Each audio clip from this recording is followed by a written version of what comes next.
नमस्कार। मैं विनीता कोठारी आप सभी का बीए तृतीय वर्ष के गृह विज्ञान की वस्त्र विज्ञान की क्लास में स्वागत करती हूँ। आज हम मेथड्स ऑफ डाइंग के अंतर्गत जो होम मेथड से घरेलू स्तर पर रंगने की प्रक्रियाएं हैं उसमें दो विधियां आती है, एक टाई एंड डाई और दूसरा बटिंग। तो ये एक प्रकार से हम वस्त्रों की प्रिंटिंग के अंतर्गत भी इसे इंक्लूड करते हैं। तो इन दोनों विषयों के ऊपर वन बाय वन अध्ययन करेंगे। तो हम सबसे पहले जानते हैं कि टाई एंड डाई क्या होता है। बंधेज प्रक्रिया एक्चुअली हमारी वह प्रक्रिया है जिसे हम रेजिस्ट प्रिंटिंग के तहत इंक्लूड करते हैं। इसके अंतर्गत हम वस्त्रों को विभिन्न प्रकार की तह बनाकर फोल्डिंग करते हैं और या फिर कोई डिज़ाइन बना लेते हैं और उसके बाद उसको एक धागे से टाइट बांध दिया जाता है और उसके पश्चात जब धागे से बांध दिया जाता है तो उसको डाइंग प्रोसेस के माध्यम से रंगाई करी जाती है। तो हम कह सकते हैं कि बंधेज प्रक्रिया में मुख्य रूप से 3 चरण होते हैं। पहला, तह करना अथवा किसी डिज़ाइन के अनुसार वस्त्र को मोड़ना। दूसरा, पृथक करना, आइसोलेटिंग, डिज़ाइन को बांधकर पृथक करना। और तीसरा, रंगना। उपरोक्त तीनों चरणों के द्वारा हम रचनात्मक डिज़ाइन से बांधकर अनेक नमूने तैयार कर सकते हैं। कपड़े का वह भाग जिस पर बांधने की प्रक्रिया गांठ, सिलाई आदि की जाती है उस पर रंग नहीं चढ़ता है। डिज़ाइन के आकार, सूक्ष्मता और उभार बांधने की कला पर निर्भर करता है। जितना सुंदर, सफाई से और कसा हुआ टाइट नॉट बांधना आवश्यक होती है, इसमें बांधा जाएगा उस भाग पर रंग नहीं चढ़ेगा। हल्के से गहरे रंग और रंगने व बांधने की प्रक्रिया होती है।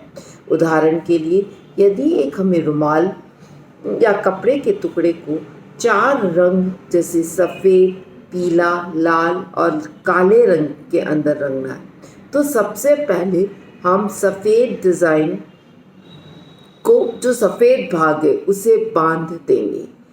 जब से रंग उस भाग में रंग नहीं चढ़ेगा उसके पश्चात हम नेक्स्ट लाइट कलर जो होता है पीला रंग वह लेंगे और उसे बांध देंगे। पीला रंग जब पूरी तरह से बांध देने के बाद हम तीसरे कलर लाल रंग के अंदर उसे डालेंगे। लाल रंग जब हम कर देते हैं तो उस लाल रंग को की जो डिज़ाइन होती है उसे हम बांध देते हैं। अच्छी तरह से सूख जाने के पश्चात हम इस तरह से प्रक्रिया को दोहराते हैं। ध्यान रहे कि पहले वाले जो बंधे हुए धागे हैं उन्हें नहीं खोलना है, अर्थात जो सफ़ेद, पीले और लाल इन तीनों को हम बांध देते हैं।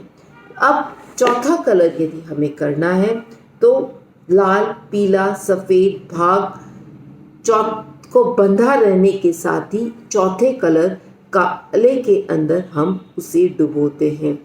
जब सूख जाता है तब हम लाल, पीले और सफ़ेद भाग के धागे खोलते हैं और इस प्रकार हम 4 कलर के अंदर डाइंग प्रोसेस करते हैं। सबसे पहले बंधेज यदि हम करते हैं तो हमें वस्त्रों का चुनाव बहुत आवश्यक होता है। यहाँ पर हमें ऐसे वस्त्रों का चुनाव करना चाहिए जो कि कलर को बहुत इजीली एब्जॉर्ब करता है। यूजुअली हम lawn, cambric, poplin, handloom, khadi, silk आदि वस्त्रों को हम इसमें उपयोग करते हैं।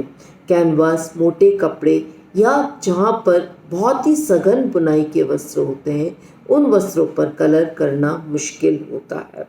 कृत्रिम वस्त्र, नायलॉन, टेरिलीन, चमकदार या मिश्रित सूती बंधेज के लिए उपयुक्त नहीं होते हैं क्योंकि इनके ऊपर रंग नहीं चढ़ता है या फिर जब हम रंगाई प्रक्रिया करते हैं तो उसमें धब्बे नुमा स्पॉट्स क्रिएट हो जाते हैं।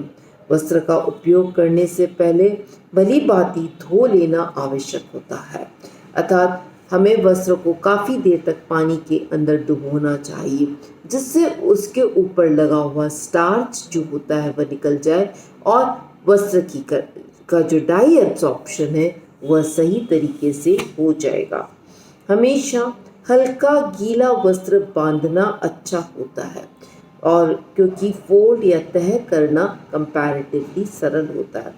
वस्त्र की मोटाई के अनुसार ही हमें धागे का चयन करना चाहिए। आइए अब हम देखते हैं कि कौन कौन सी विधियां हम बंदेज के अंदर कर सकते हैं। तो सबसे पहला होता है फोल्डिंग या तह विधि।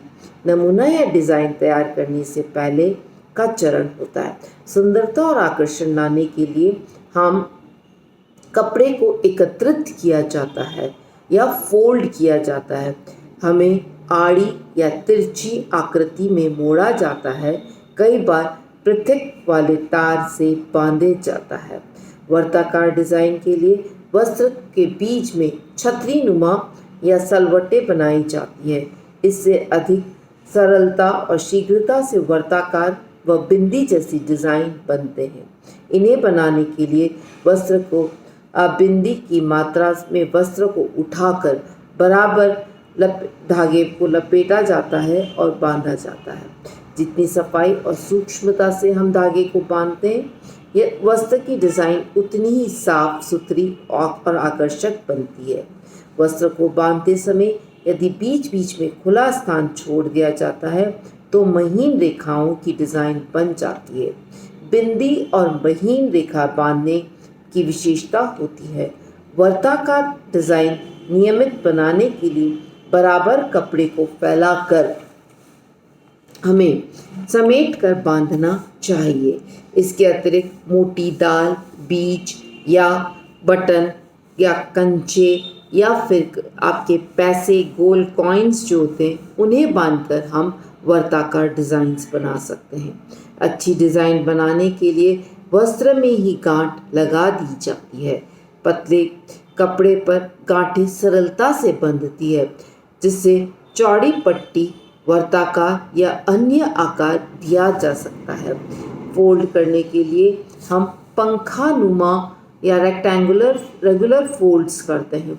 जैसे एक पंखे का फोल्ड करते हैं कि एक पट दो पट, इस तरह से कि एक हमने लिया और ये दूसरा हमने लिया, तो इस तरह से हम पंखा नुमा बनाते हैं। सेकंड फोल्ड जो आता है आपका वह है टाइम मेथड, अर्थात हम विभिन्न प्रकार की हम जो प्रक्रिया करते हैं उसमें हमें विभिन्न प्रकार के टाइम मेथड्स यूज़ करने हैं। जैसे गांठें लगाना, लहरिया बनाना, टाइंग करना, सीविंग करना या सिलाई करना, प्लीटिंग करना, ऑब्जेक्ट टाइंग, मार्बलिंग या क्लिप पिन का उपयोग करना। तो इस प्रकार हम वस्त्रों को पर डिफरेंट टाइप्स की डिज़ाइंस बनाने के लिए डिफरेंट मेथड्स यूज़ करते हैं। गांठें लगाना अर्थात हमने कोई वस्त्र लिया है और उसको लेकर और इस तरह से हमने उस पर गांठ बांध दी। उस गांठ को हम खींचते हैं, टाइट बांधते हैं, और बांधने के बाद हम उस गांठ को और जो भाग है, जो गांठ का भाग है, उसके अंदर रंग नहीं चढ़ता है। दूसरा हमें लहरिया बनाना है। लहरिया डिज़ाइन के लिए पास लंबी स्ट्रिप्स होती है। ऐसे वस्त्र को हमें दाएं और तिरछी अर्थात हम एक जैसे क्लॉथ लेते हैं और उस क्लॉथ को ऊपर तिरछी इस तरह से 1 2 3 4 इस तरह की फोल्ड्स बनाकर हम इस तरह से बांध देते हैं। तो हमारे इसमें और थोड़ी थोड़ी दूरी के ऊपर हम धागा बांध देते हैं तो हमारी लहरिया की डिज़ाइन उत्पन्न होती है।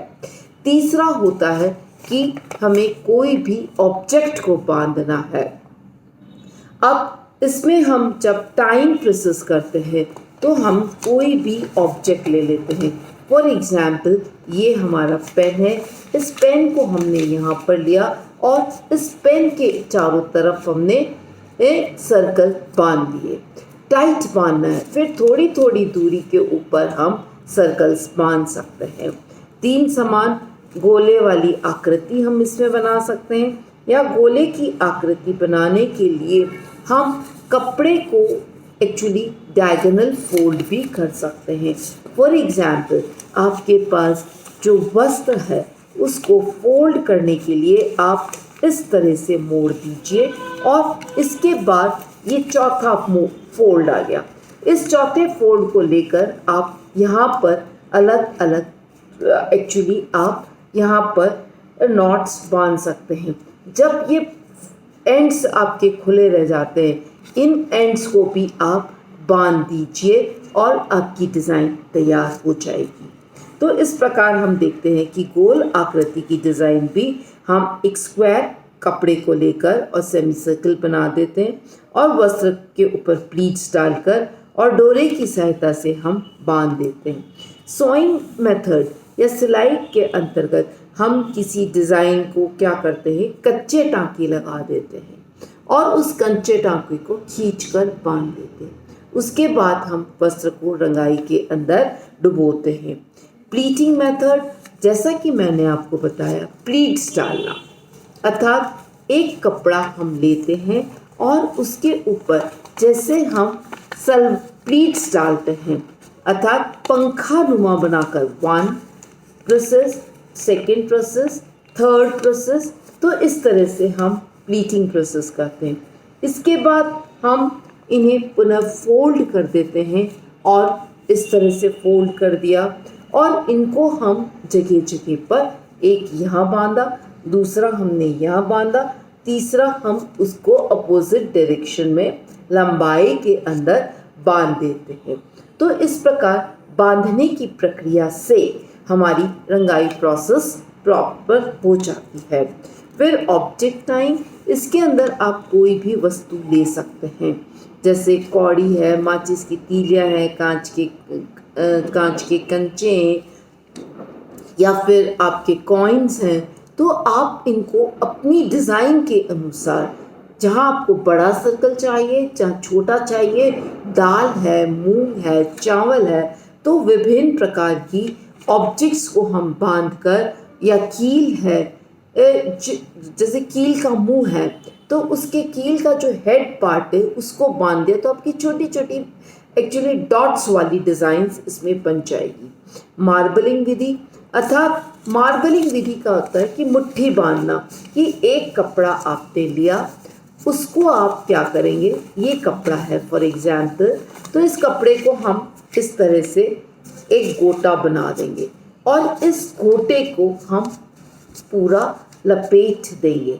लपेटने के बाद इसको हम समेटने के बाद एक गोला बना लेते हैं और उसको हम बॉल का आकार दे देते हैं। अब जब ये बॉल का आकार हो जाता है तो इसके ऊपर हम lengthwise and breadthwise, मतलब हॉरिजॉन्टल और वर्टिकल दोनों ही साइड्स में, या जिधर हमें डिज़ाइंस चाहिए डायगोनल, और सब तरफ हम धागा बांध देते हैं। तो इस प्रकार हम देखते हैं कि मार्बलिंग में जो बिखरी बिखरी डिज़ाइन है वह उभर कर आएगी।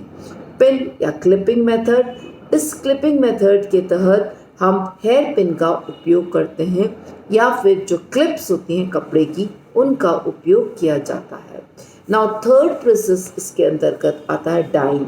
जब हमारा वस्त्र तैयार हो जाता है, अर्थात धुलाई के पश्चात सूख जाता है, सूखने के बाद बंध जाता है, तो उसके बाद हमारी तीसरी प्रक्रिया डाइंग की आती है, जिसमें हम रंग तैयार करते हैं। तो सर्वप्रथम सबसे पहले हमें इन बने हुए रुमालों को गीले कपड़ों पानी के अंदर भिगो देना चाहिए। इसके बाद रंग का घोल तैयार करने के लिए हमें रंग को उबालना चाहिए। उसमें थोड़ा सा रंग पक्का करने के लिए नमक डाल देना चाहिए। वस्त्र को रंगने के लिए रंग को 2-3 बार घोल के अंदर अच्छी तरह से डुबोना चाहिए। हल्के रंग से गहरे रंग और की प्रक्रिया अपनाई जाती है। हल्के रंग में रंग कर वस्त्र को सुखा दिया जाता है। तत्पश्चात उसे पुनः बांधा जाता है, अगले रंग में रंगने के पश्चात पुनः सुखा दिया जाता है। इस प्रकार हमें जितने रंग चाहिए हम लाइट टू डार्कर शेड्स की तरफ बढ़ते हुए हम एक्चुअली वस्त्र को डाई करते हैं। फिर जब सभी जो आवश्यक रंग पूरे हो जाते हैं रंगने के, तब उन सब धागों को अच्छी तरह से सुखाने के बाद खोला जाता है। और इस प्रकार हम देखते हैं कि खोलने के पश्चात हमें एक सुंदर डिज़ाइन उभर कर आती है। एक अन्य रंगने की विधि में रंगाई के कार्य के साथ साथ किया जाता है। इस बीच डिज़ाइन के एक रंग में डुबोकर शेष वस्त्र को सफ़ेद रखा जाता है, अर्थात पूरा वस्त्र इसमें नहीं डुबोया जाता है, केवल जो डिज़ाइन का भाग है उसे ही डुबोया जाता है। अन्य भाग को दूसरे विपरीत रंग में उसी समय रंगा जाता है।